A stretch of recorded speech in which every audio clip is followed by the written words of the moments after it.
everyone, it's Lindsay and welcome back to my channel. Today I'm going to be doing my wrap up of my writing and my reading and just like overall life, how February went. I did mention a couple months ago that I don't plan on vlogging for a little bit of time, so I'm trying to subsidize that with these little wrap up videos so you kind of know what I'm working on and what's going on. Don't worry if you like the vlogs, they will be coming back. I am just kind of struggling with health and on a deadline for my book, self-imposed deadline, and vlogs take a lot of work, so that's where we're at right now. Let's just go ahead and dive right in. Grab you a drink, maybe a snack or something. I've got water. I'm too scared to drink anything else right now because my migraines have been in a flare. What's new?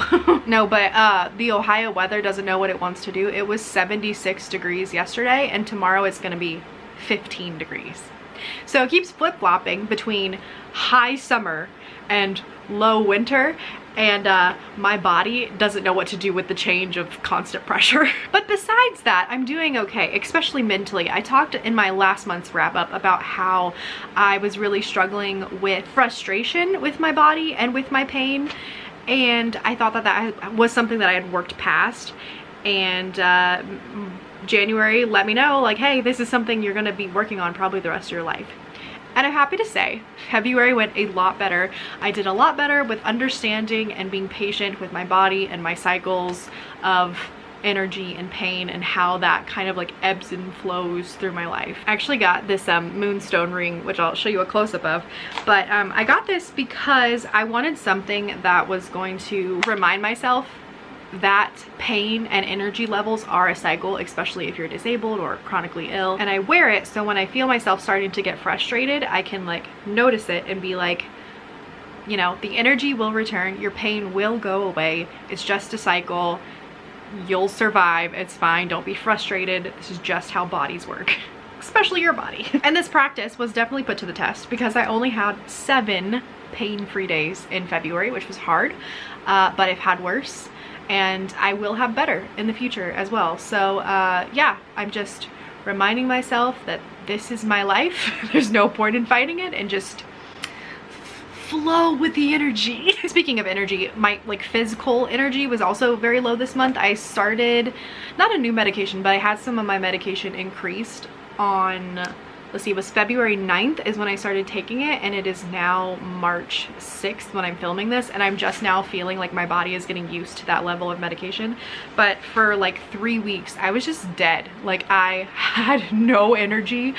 It was so hard to do anything. My workout schedule, down the drain. But even being on my treadmill, and like I usually just walk at a really slow pace while I'm writing, like that was so much. It took so much out of me. And if I walked even for an hour on that treadmill, I had no energy to do anything the rest of the day. It was wild, but I'm happy to say I'm feeling much better now. I'm feeling like my energy is returning, and it's only gonna go up from here before it goes back down again. Okay, let's move on to something happier. Let's talk about some writing.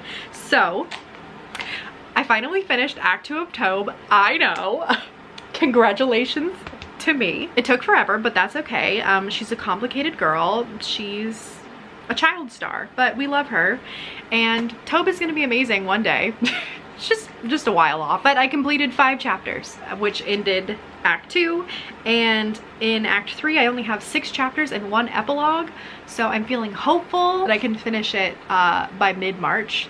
This draft, I still need like 40 more drafts before anyone can even look at it. It's that much of a mess, but at least it's there and it's coming along. I think I'm gonna end this draft around 40,000 words, and I think that the final draft, like when it's all said and done and I actually have it looking like a book, I think it'll be around 45,000 words. 45 to 50 is what I'm guessing. As for the Glass Witch, I don't have that much news.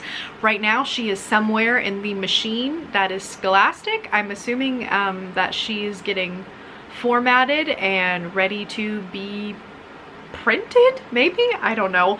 But in fun news, I did get to see my back cover, and she's gorgeous. My artist did the absolute most. I think it's safe for me to say that I have an illustrated back cover, which is amazing because most people don't get illustrated back covers, but I got one and it's incredible. I'm so happy. I'm so happy. I will link my cover artist Instagram down below because she's massively talented and I'm just kind of obsessed with her. Okay, now let's move on to reading. I'm so excited to talk about my reading because I read 5 books and I loved them all. Like, they were all 4 stars or above, which is very rare for me. Loved them. It was also a really great middle grade reading month. I think I had 4 or 5. All of the books I read except 1 were middle grades. I talked about Winter House last month in my wrap up, how I started the series. I ended up binging the whole thing and just completing it.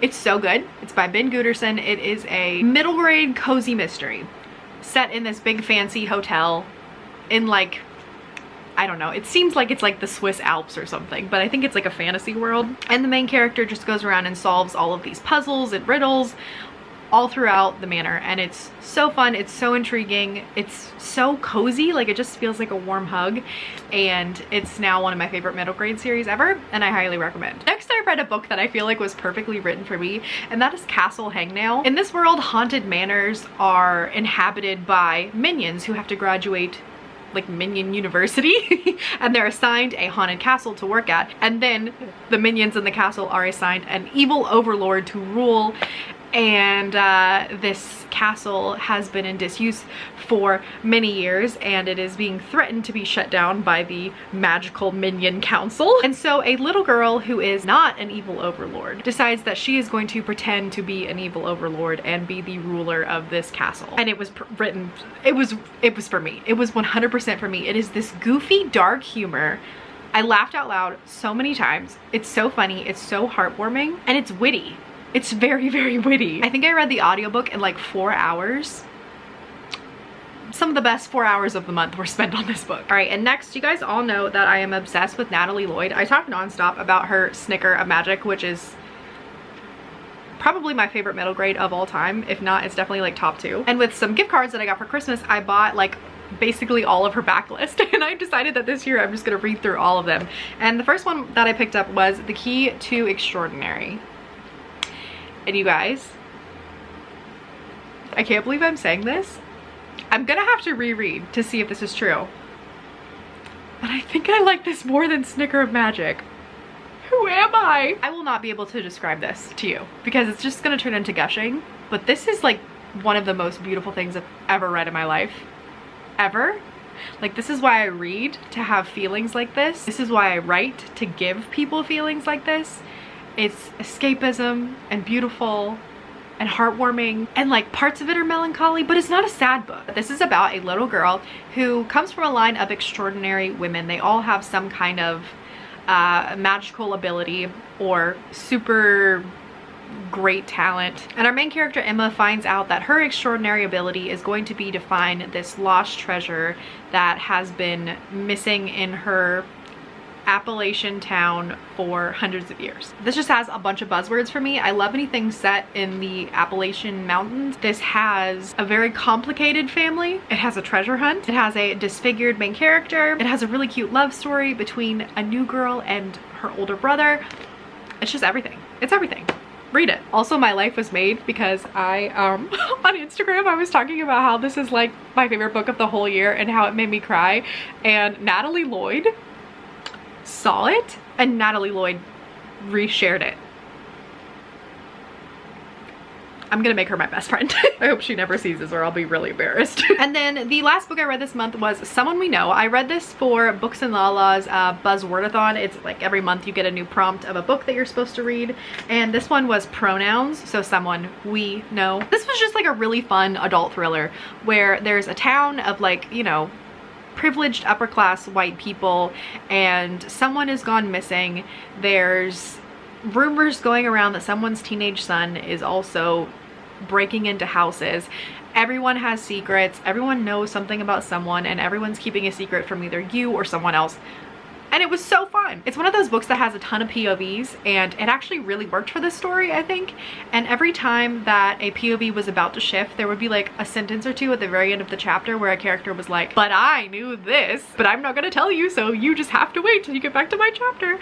And yeah, it was just like a really addicting, fun time. And then there was some other media. Actually went to the movie theaters for the first time in like 2 years, and I saw Murder on the Nile, which I love me a cozy mystery. I had actually not read Murder on the Nile beforehand, so that was really fun. The movie was okay, like, you know, it was entertaining, but I think the funnest experience out of all of this was getting to go to the movies. They have gotten so fancy since the last time I was there. They have like leather retractable reclining seats, and they serve alcohol. They sell like heated blankets when you walk in. I'm like, also on Disney Plus, me and my husband watched Jungle Cruise, and I thought it was really fun. It's getting like really bad reviews, I guess. It's like, I don't know, I thought it was a fun time. It's like The Mummy meets Pirates of the Caribbean, and yeah, it's a little cheesy, but it's like a fun kind of cheese. I don't know, maybe I'm in the minority, but I had a good time watching it. And then some other random life stuff. I cut 9 inches off of my hair. I also got bangs. I don't know if you can tell. So that's really fun. I don't really have it fixed, but it's supposed to be like the Farrah Fawcett flip. I don't know. I don't really know how to style it, but you know, it works for me. 9 inches, and it's still pretty long, but my hair was like ridiculously long. It was like halfway down my butt cheeks. But it had been 8 years since I'd cut it, just because I think I wanted long hair like my whole childhood, but my mom always made me go get it cut because, you know, hairstylists were like, you have to get it trimmed to make it grow. But if you're getting like, you know, an inch cut off every 6 weeks, it's not gonna grow faster than what you're cutting. So I just never had long hair, and I always wanted it. And then my last 2 years of high school, I was like, screw it, I'm never cutting my hair again. I'm just gonna let it be long Rapunzel, like hippie locks. And I had that now for 10 years. And I really love it. But it was time. It was time.